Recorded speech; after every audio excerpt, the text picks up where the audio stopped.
cambio aquí nos hemos estancado un poco, seguimos siendo zona semillera del Perú, pero siempre hay plagas, enfermedades que nos atacan y por el cambio climático especialmente tenemos ciertos problemas. Entonces los agricultores han regresado felices de esta estadía en China, han aprendido bastante nuevas tecnologías en este proceso de producción de semillas y lo están tratando de implementar en sus propios negocios.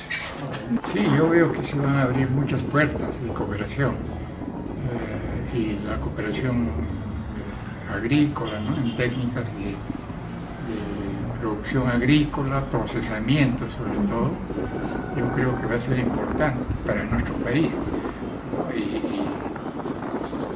tal vez para China va a ser interesante la diversidad genética que tenemos acá. Entonces va a ser una cooperación fructífera que lo veremos de acá a 10, 15, 20 años, ya veremos los frutos de todo esto, ¿no?